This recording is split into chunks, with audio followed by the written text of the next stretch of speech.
Let's cross live to geopolitical analyst and Vice President for Asian Century Philippines Strategic Studies Institute, Anna Malindog-Uy. Many thanks for joining us on the programme today. Now, with the impeachment trial of Ms. Duterte starting today, talk us through what we can expect from this legal process and how the people of the Philippines are feeling about it.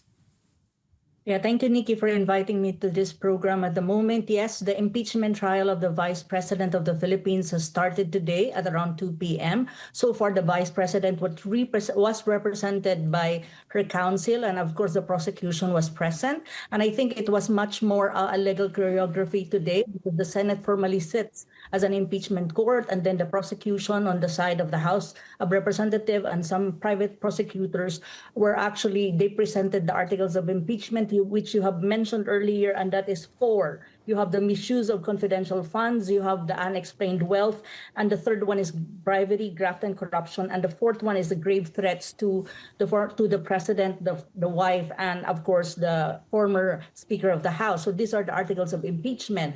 And then these are the core allegations. And in terms of expectations thus far, I think there are 2 possibilities here that we can see as an audience and a public. The first one, I think, is the acquittal, where acquittal would require around 9 votes from the senator judges.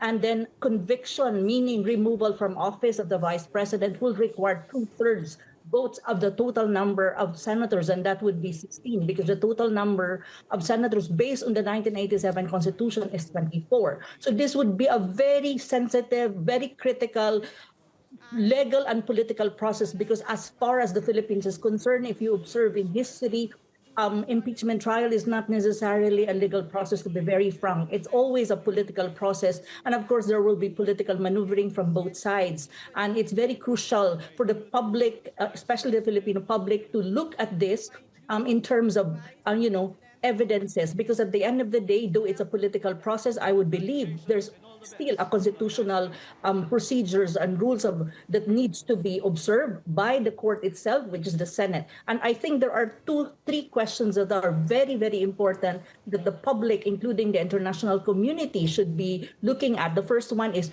will Sara Duterte survive, or will she be convicted? The second one is, can the Senate really have a trial that would be legitimate and acceptable to both the opposition, which means the Duterte camp, and of course to the critics of the Duterte, and even to the allies of the Marcos Jr. administration? I think the important is, if there's such a thing as really the democratic institution in the Philippines, the Senate will function as expected. Indeed. And these protests that we're seeing on the streets of Manila, are the protesters in support of Duterte? What are the people saying?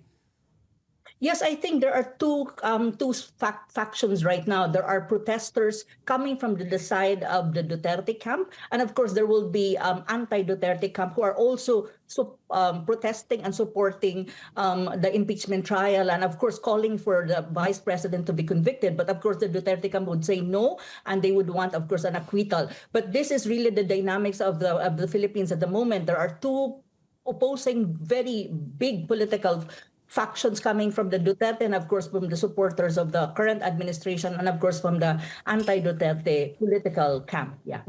Thank you so much for joining us on the programme. We've been speaking to Anna Malindog-Uy, geopolitical analyst and Vice President for the Asian Century Philippines Strategic Studies Institute. Appreciate your time. Thank you. Thank you, Nikki. Have a good day.